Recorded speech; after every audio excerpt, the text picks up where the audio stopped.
Welcome to Flopography, where we revisit old pop albums that are known by many not because of their critical or commercial success, but because of their lack thereof.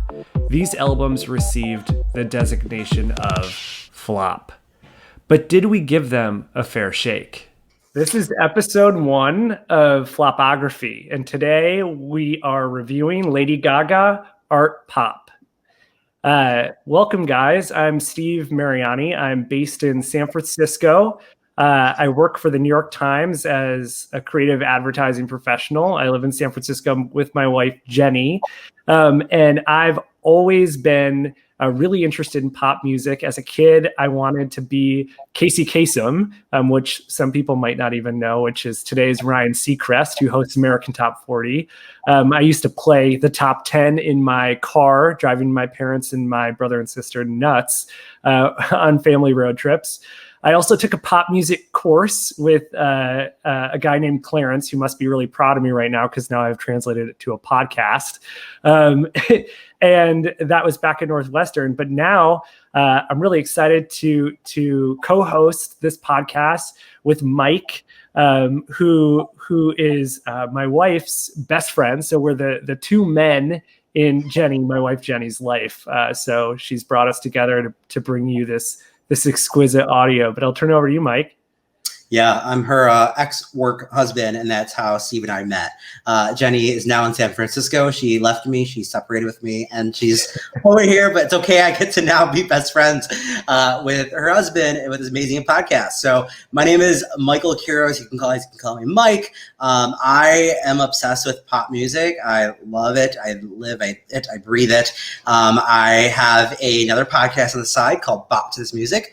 But kind of like Steve, actually, I didn't know this about you, but I didn't want to be a radio host when I was a kid, but I used to have this toy called Radio DJ, and it literally, you can broadcast music through the actual radio, through AM radio, and I would do that like every Friday night at my dad's house, and I would put in through a CD line actual music and pop it in, and you hear it on AM radio. It's really cool. So that's crazy. It's funny.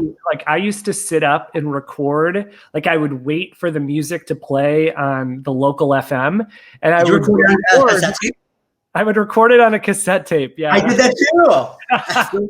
We are more alike than I thought. I would stay outside with my dad's big ass boombox, and I would get cassette tapes. And I'm like, okay, Missy Elliott, work it, put it on, and that's how I would contrive music compared to now these days. I'm dating myself when I said the Bare Naked Ladies 1 week. I remember waiting an hour, hours for that one to come on the radio, and I would then take it and create top 10s for road trips. But yeah, that's hilarious. So I'm glad that this has brought us together. So that's a little background about us. But we want to dive into the record at hand today, which is Lady Gaga's Artpop. So before we dive into the actual album, I want to share a little bit of context of our viewpoint on Lady Gaga as a whole. I can start. I've always thought Lady Gaga is super talented. I actually became a fan of Gaga back. She performed at the MTV Video Music Awards. And what's interesting is today, which, dated of this episode recording of August 13th, she announced that she's performing at the VMAs this year. But she performed at the VMAs back in 2009. I don't know if you remember this, Mike, but she performed Paparazzi. And she ended the performance, basically committing suicide, and she was drenched in blood, which, side story, one of my friends actually dressed up as that for Halloween, which scared the living hell out of everybody, and nobody knew she was actually Lady Gaga.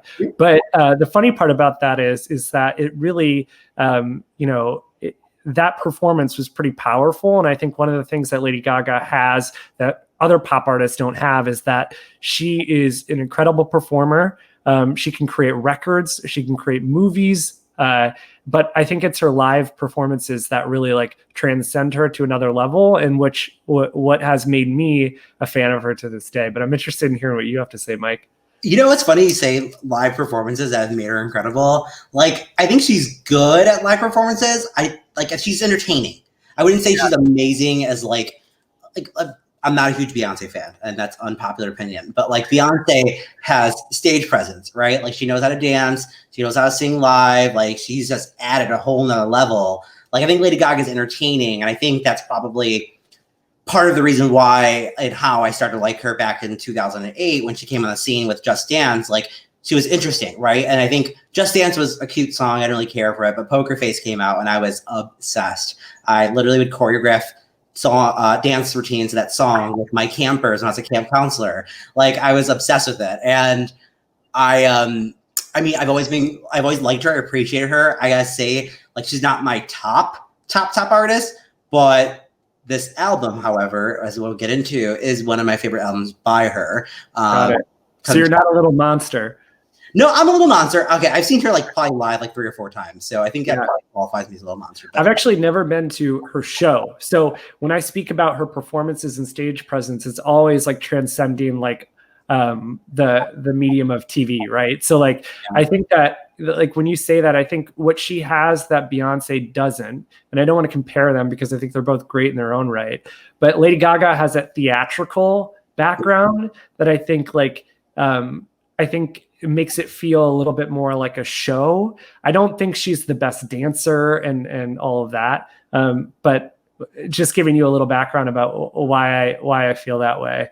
And I think as we move into like setting the stage of like what we were doing, where we were at, what type of music we were listening to at the time, Mike, take us back to Mike Queroz 2013 when the album came out. What were you listening to? What was your life like? I'd love to hear it. 2013 is hands down one of my favorite musical years. It's funny because today, as I was driving to get my haircut, prepping for this podcast, I'm like, God, 2013 was a year. It was the year. Miley Cyrus and her resurgence as this new pop artist. I think EDM started to really kind of hit the mainstream waves. Like Cruella was a thing. And then you had this like resurgence of pop artists like Lady Gaga, Katy Perry, and Britney were all releasing these albums and gearing up for these major releases. So I was definitely younger in my 20s and out and about every single night. Didn't have a care in the world, no responsibility except for college starting in the fall and all that good stuff. But like it was a really amazing to Artpop at the clubs is what you're trying to say. Oh, definitely 100%. Like I heard it at the club. So I got to live it. But 2013 was hands down an amazing year, and Artpop came at an amazing time for that. How about you? Yeah. So 2013, I was living in Chicago before I moved out here to San Francisco. I have to say, preparing for the show, I was thinking about like, what type of music do I really love? And it doesn't really matter. It's more of like what the song sounds like. It's less about a genre of music. Cause I'd say like this skews very much like EDM, and that was not my space of like, of music that I typically liked. But Macklemore came out that year. I was listening to a lot of Macklemore. I remember I visited Seattle, not too long ago. I'm not as much of a Macklemore fan. By the way, what happened to him? I think him and Ryan Lewis broke up, and that's what happened. But I remember like wanting to see where the thrift shop video was filmed in Seattle because it was done nearby where my friend lived. Like it was just a really like exciting time. I remember like friends and I tried to kind of recreate the Harlem Shake, which was also really popular at the time, and a lot of those like viral hits in 2013. It was just a really like crazy year of music if you look back, between like what you said with Miley and like with Gaga, with some of these more like streaming heavy hits and rap too. It was kind of a crazy year. Artpop came out November 6, 2013. Just setting the stage of the world. Illinois and Hawaii had become the 15th and 16th state to approve same-sex marriages. It doesn't matter if you love him or capital H-I-M.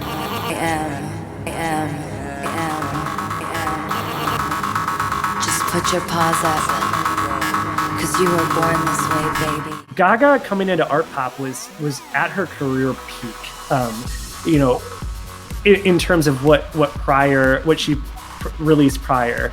She was coming off of Born This Way, which, Mike, the first week sales 1.1 million, which inflated though, totally inflated by Amazon. Inflated by the Amazon deal? Are you?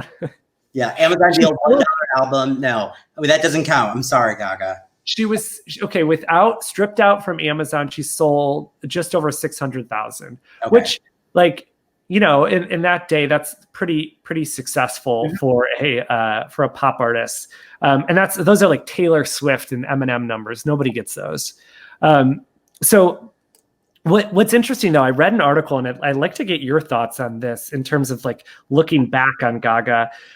So her album sales and first week album sales are usually indicative of like the previous album success. So she's coming off of The Fame and the Fame Monster, which produced 6 #1 pop song hits. So those are 6 radio #1s on pop.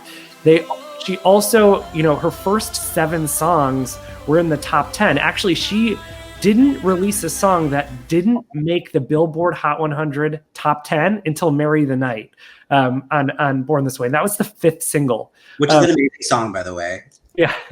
And I've heard that. But I'm curious to think like what was your reaction to Born This Way at the time? Were you a fan?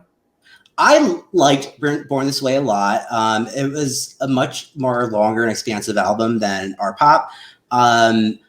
I think with Born This Way, she was coming into her weirdness, her own, and developing her own shtick, right? Like she had this thing now, and she had it pat down and was just going at it.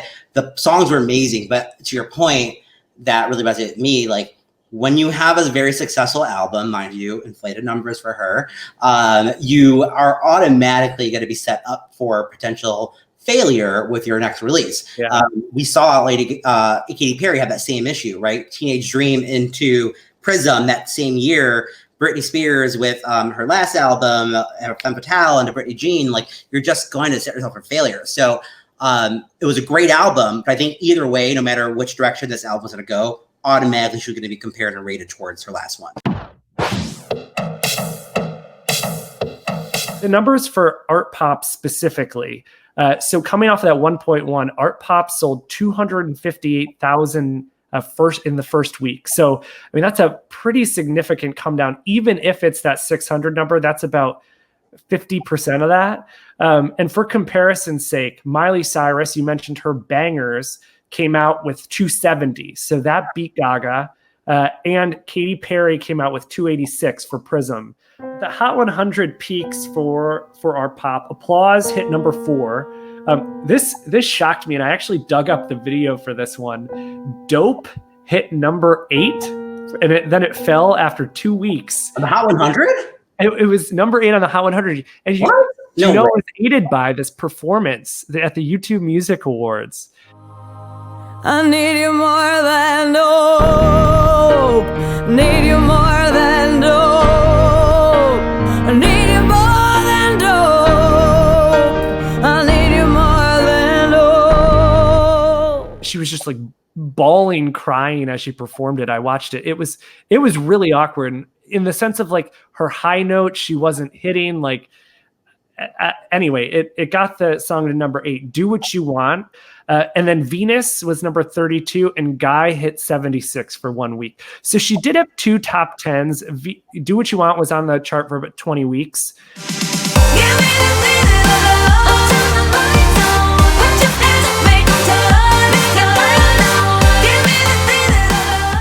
And then in terms of the album, to date, it's sold 1.5 million copies, total units, I should say.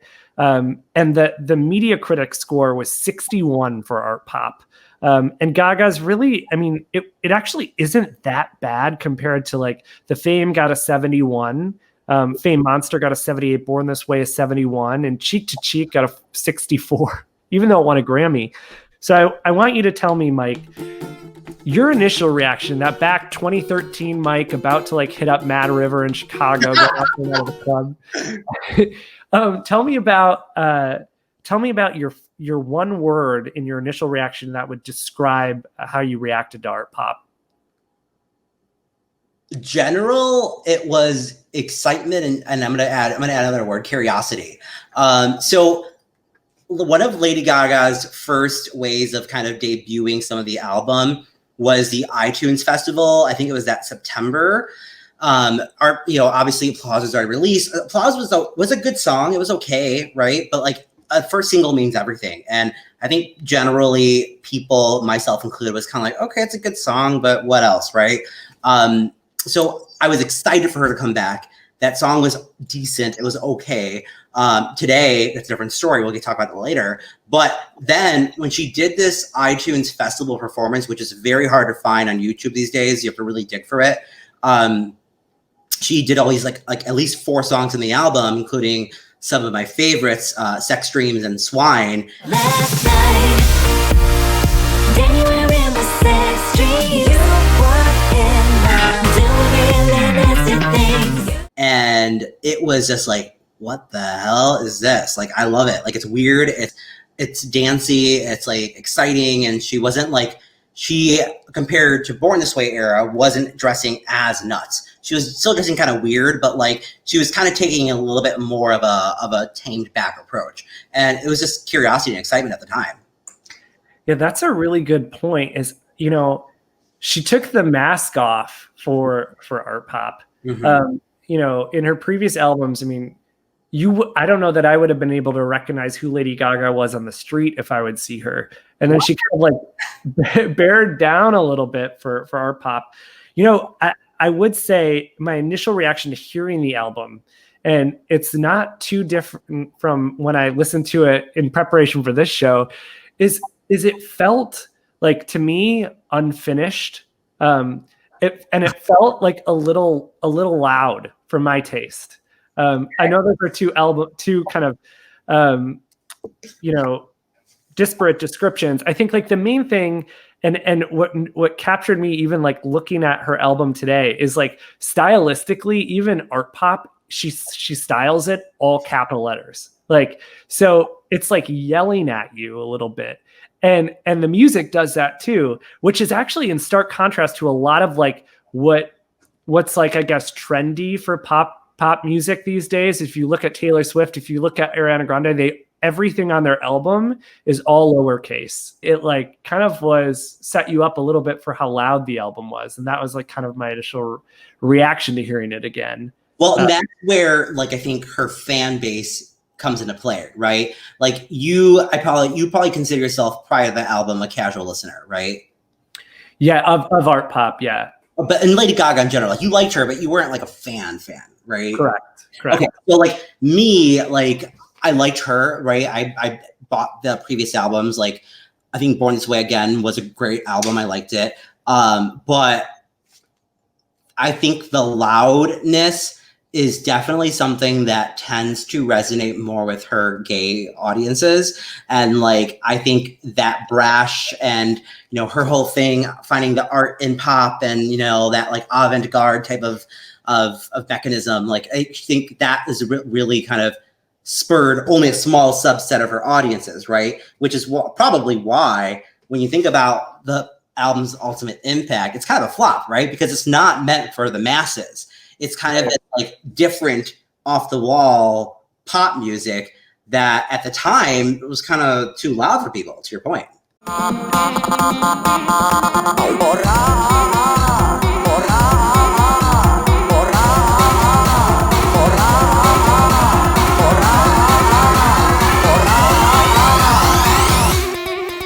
What was the low moment of the era for you? It can be beyond just her music, but what was a low moment for in terms of why this was perceived as a flop? Okay, so there's a couple different things here that immediately come to my mind. That same iTunes Festival performance I mentioned. So she performed like 3 or 4 songs. About three out of the 4 ended up turning out differently sonically on actual Art Pop. So like Swine, Sex Dreams, they still sounded the same, but they had different rhythms or tones and elements on the actual finished product, right? she completely changed the title of Dope. Dope used to be called something along times of, oh my God, what's it called? It's something, Love You Always. It was about her fans, and it was a love song.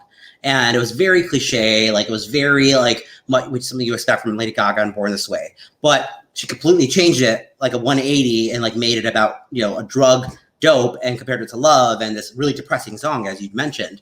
So one, because that showed lack of cohesiveness and flow. The second one, she also rolled it out with an app. And to this day, I am pissed about this damn app because the app was a flop to the T. She said this app was going to be updated with, it's called Aura. It's going to update with new songs, like, and like other like B-side releases. And she's going to update it with new like exclusives. None of that shit happened. Like she completely dropped the ball on it. No pun intended, Aura ball. Like that's what the, anyways.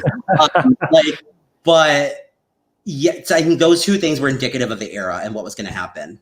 Yeah, you're right. She made a lot of false promises in that era, and you notice her in, you know, today, how kind of tight-lipped she is on social media versus what she was back then. My low point of the era, and you may disagree because you're a fan of this song, her performance at South by Southwest of Flying.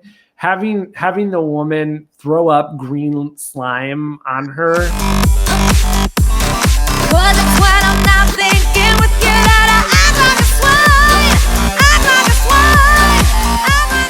What should have been a single? So if you remember, and I'm putting Venus on the table because she didn't release that one to radio. That was a promo single, but she released Do What You Want. She released Applause and Guy. What was another track on the album that you think deserved to be a single? I'm literally pulling it up on Spotify right now because I want to make sure that I'm like, this is a really tough question and I want to make sure I'm doing it right. Do you want me to go first? I'll go actually. Like, okay, there's songs that I wanted to be singles, but they wouldn't have made a good one. But I think if she wanted to make an impact and done something that would actually kind of change the game, like, very limited choices, but I do think Venus would be a good one. When you touch me, I die, just a little inside. I wonder if this could be love, this could be love, 'cause you're out of this world, galaxy, space, and time. I wonder if this could be love. It was catchy, it was chill, and like it was gonna be actually the second single until Do What You Want happened, right? But I think Do What You Want was a really strong choice. It's a really big bop. And I'm sorry, but, you know, the R. Kelly situation definitely has us, you know. They still have the Christina Aguilera version, so you're safe.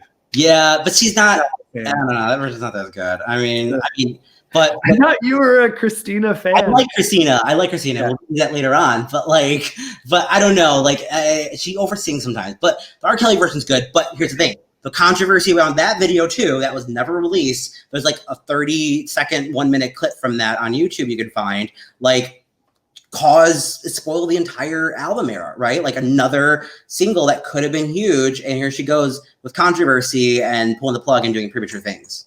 Yeah, I agree. I actually think Do What You Want is one of the most catchy songs on the album. And like general pop, like I think the general population really, I think that could have been a top 5 song. But I think the controversy with R. Kelly, the kind of promotion of it going off the tracks really hurt it. You know, I think one thing about Venus and like the other songs on the album that like re-listening to it was like kind of a weird thing for me is there's like a ton of Greek mythology and like astrology in like the album. Goddess of love, goddess of love. Take me to your planet, take me to your planet, take me to your leader, take me to your planet. I would have chosen one of my favorite songs on the album is actually Gypsy. I love Gypsy. I'm surprised you like that one. Yeah, it's got like, you know what I like about it is like she doesn't oversing, to your point, and she doesn't like.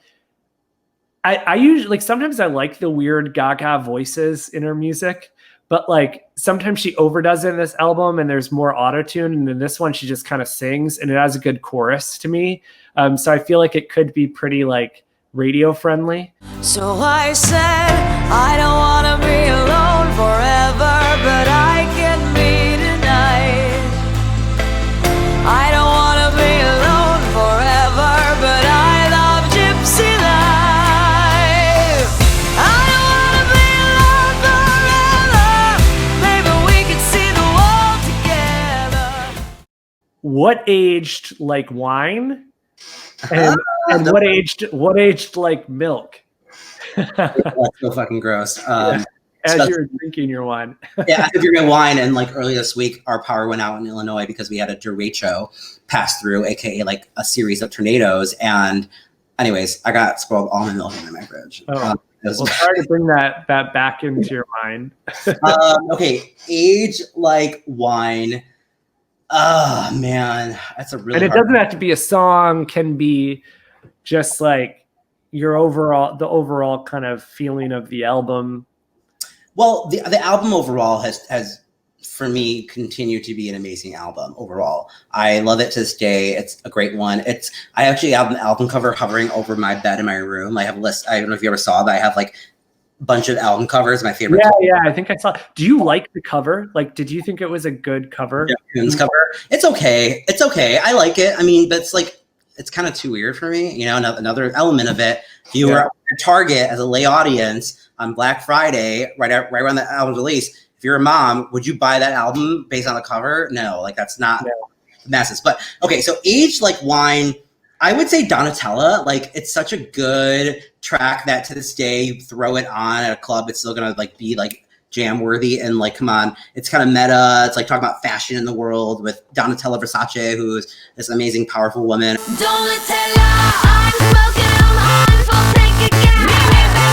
I'm a rich bitch, I'm the upper class. I love to say, I'm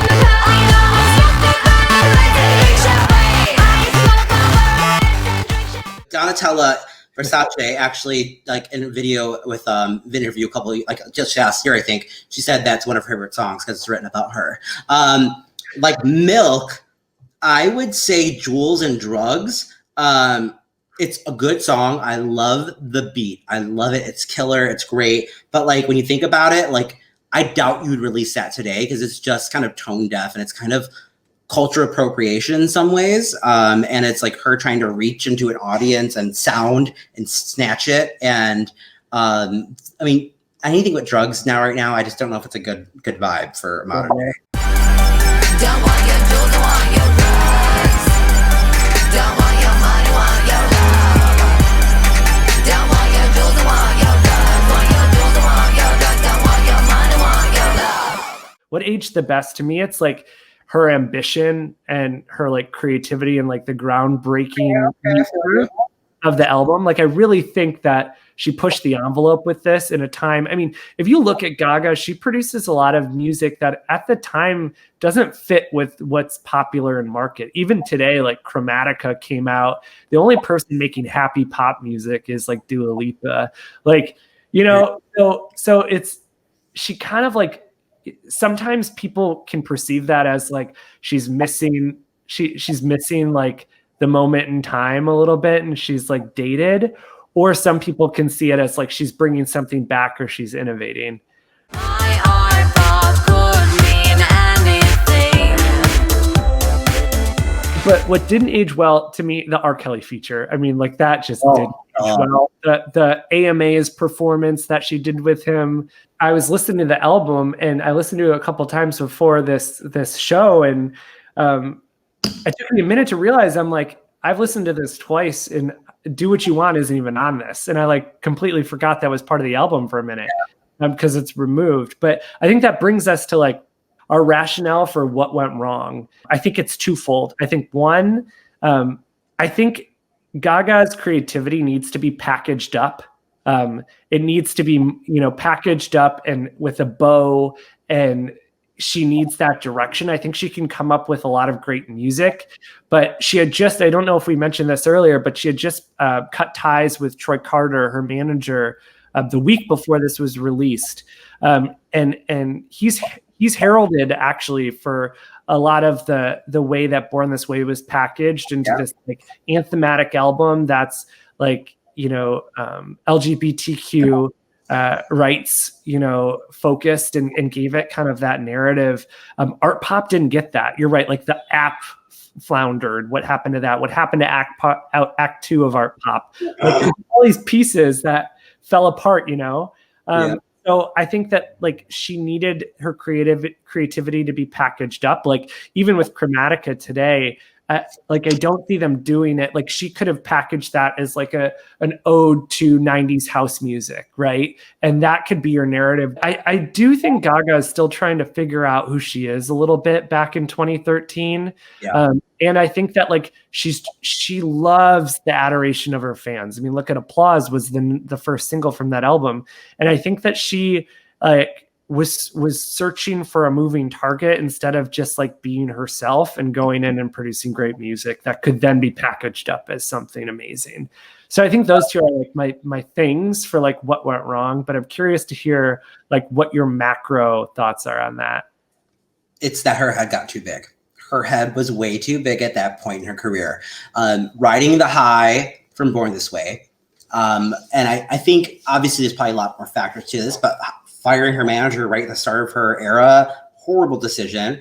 I believe that's the same time she got rid of her choreographer, who always been with her since early in her career. And like she got rid of her, she cleaned house, right? And like she, I think, was using this like I'm artsy type of aesthetic and shtick here that is just not appealing, right? And I think she got cocky. Even the VMA performance that she did for Applause that opened up this show, she like went through the eras costume wise and wore like costumes in different eras of her life. Girl, you just had like 2 or 3 albums, like chill, relax. Like you're not at that level yet. And so I think to me that era was at a wrong foot because she got a little bit too much high self-esteem on that. And, you know, I think she had that pedestal definitely kicked under her. So she fell off for a bit after this era. But I think that to me set the tone in the very wrong way. How do you feel that she's, I guess, risen back from Artpop and rebounded? What do you think has been the main factor? So this is definitely reflecting 2020.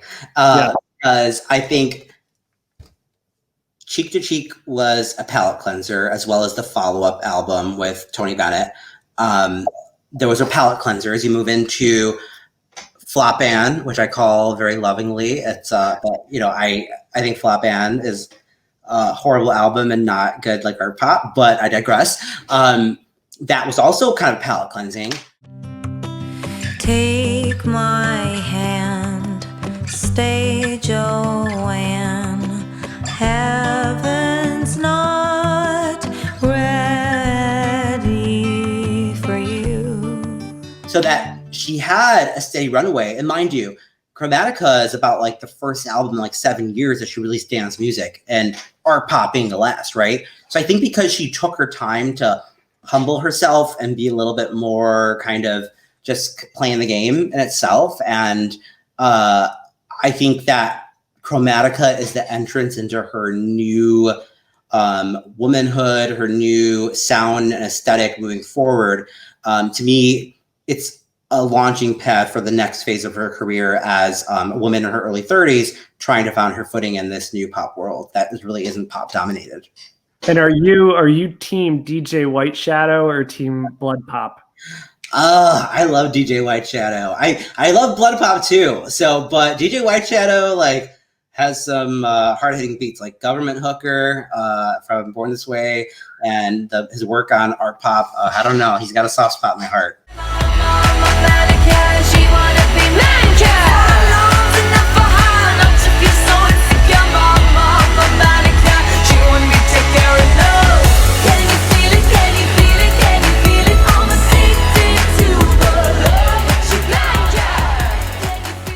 What brought her back to the masses to me has been her performing.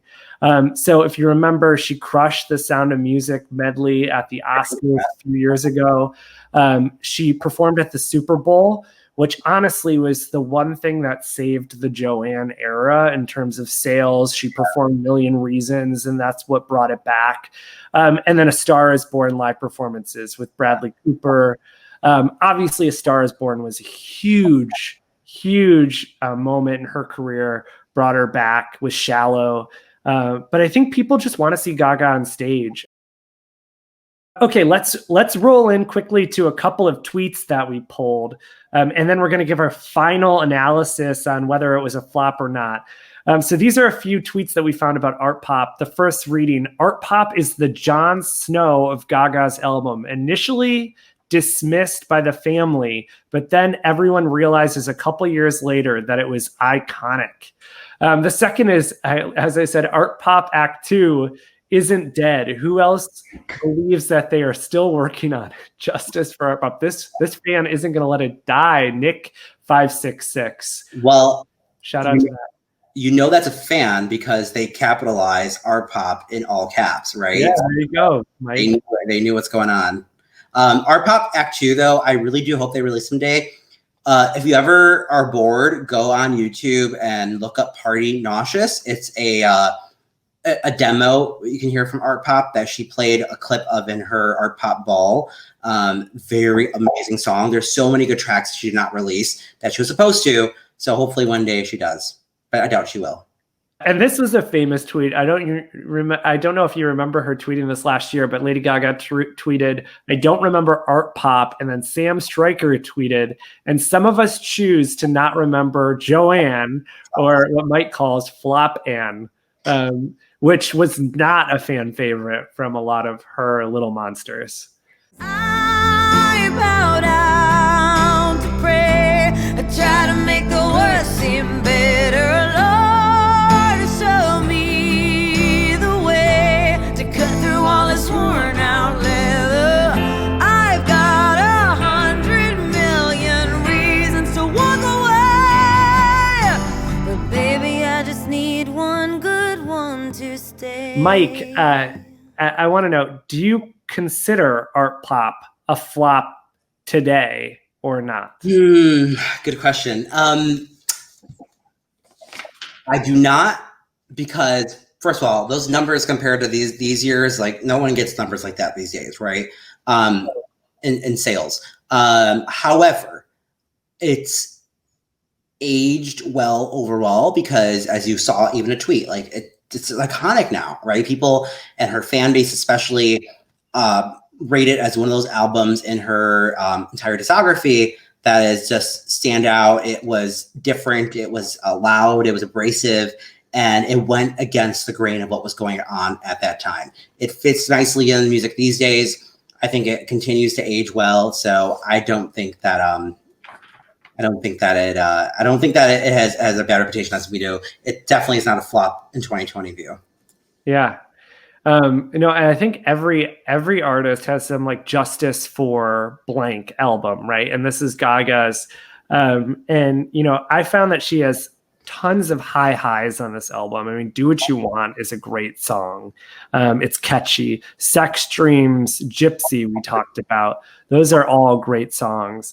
But she does have some very low lows to me. Swine. What's your perspective then? So my perspective is like, I think it was considered a flop because the sales were such a big decrease. There was a rumor that Interscope, put 25 million into the product, or lost 25 million into the album's marketing. I don't know that that's true. Gaga denies it, but I think that to me, it was a letdown from her dominant era. But I would say looking back, it is like not a flop in my opinion. It was part of her her holistic artistry. And I think it's like a really cool experimental album that wasn't packaged correctly and didn't come to life the way she imagined it. So Steve, imagine yourself in 2013 listening to that album, and then imagine yourself now in 2020 listening to the album. How would you say your listening experience differs? I would say my listening experience differs in the fact that like 2013, I really only like cared about pop hits. And Macklemore. And like, I feel like I'm a little bit more, not that I was like in 2013, I was I was just out of grad school. I was young in Chicago, like partying. I wasn't thinking about music as like from an analytical perspective. And now I can appreciate the art that she meant to come along with the pop. You like that one, Mike? The art and pop. So that concludes our first show.